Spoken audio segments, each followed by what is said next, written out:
Hey folks, it's Taylor with part 3 of using storytelling as your superpower. In this segment, we are going to talk about how to use stories to look at our own life experiences and to heal from them. So we're going to use a little bit of journaling to do that. Let me get this set up for you. A little screen share. All right. So this is Stories for Healing and Growth. In this segment, we're going to talk about reframing our stories as well, which can be really important to how we can grow and heal from them. Stories can really help us look at our stuff. We all have stuff, right? We all have things that we need to deal with. We have memories. We have trying to be in the now. We have planning for the future and what our life will look like in time to come. And so it can help us heal from our past to move forward into our future as well. And it's a really powerful tool in that way. As we do in this series, we want to warm up. So take a few minutes right now to think about a song that's influenced you. I love this exercise, and I think it's particularly special for Girls Rock Camp. So you can pause this video for now and take a little bit to write about why this song has influenced you in your life, why you love it, where you were the first time you heard it, where you like to listen to it now. So pause the video and take 3 to 5 minutes to write about your favorite or most influential song, and then come on back. Okay, I hope you paused and took the time to do that. And I hope it was beneficial to you. It's really powerful to look at the reasons that songs and songwriting influences us.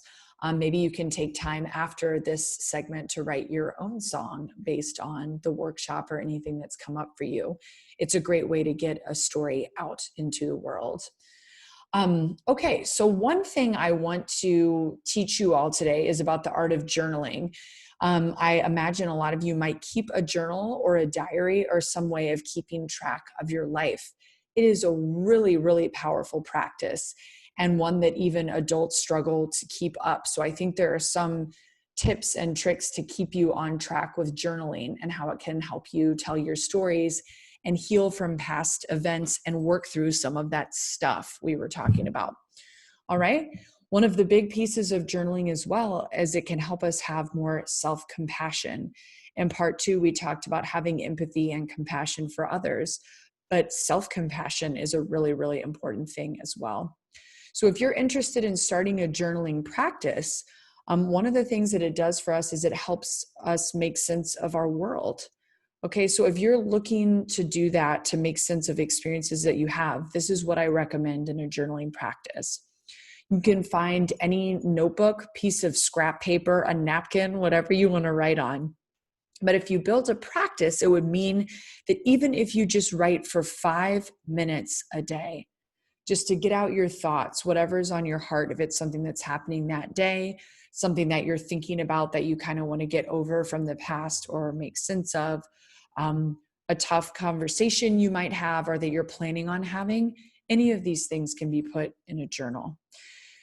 I encourage you to put your journal in a safe place where you feel like it's safe and you're safe.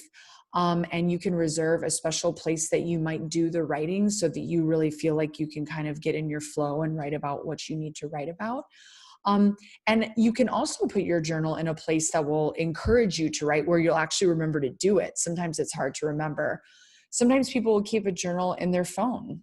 If you have a phone or an iPad or something where you want to keep it so that it feels safe and private to you, that's a great resource as well if you have access to that.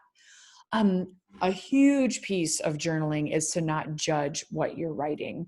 Your writing will be better and more full and feel more safe and productive to you if you just let yourself write and do what you need to do. We talked in part 2 about not giving a lot of judgment to other people when we're hearing our stories, but the tough truth of it is that we judge ourselves really harshly too. So the opposite of that self-judgment in some ways is having self-compassion. And so as a part of a journaling exercise, you can also try to write about the ways that you love yourself. What's something that you're doing for yourself right now that's really kind, that will make you feel connected, that helps you learn something new? What's a way that you can be patient and careful and kind to yourself while you're stuck at home? What's that experience been like for you, and how can you love yourself more deeply through it? So you can write about some of those things to help with a healing process of any kind. You can write about how you want to forgive someone, how it's hard to forgive someone. You can write about what kind of support you might need, and then you can take action to get that kind of support. Another great exercise to write about at the beginning and or the end of the day is gratitude. So research, science shows us that writing about the things that we're thankful for can make a deep impact on our lives. And remember to be thankful for yourself.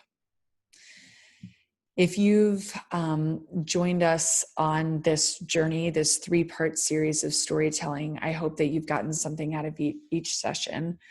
Remember from this last one that stories can help our process, and they can help us actually to process or reframe what's happened to us and dream of things that we want to change. And the more that we can write and tell our stories and share with other people, also by learning about their experiences and being incredible listeners, we become better, stronger, more capable people who can be kind to ourselves and the world. Thanks for joining us. And if this is your first session, go back and pick up part 1 and part 2. And I hope that you'll share your stories. If you want to share your story with me, you can feel free to be in touch by email, gutsandglorygnv@gmail.com. This has been Taylor with Storytelling as Your Superpower.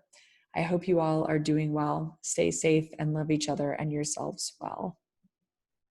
Bye.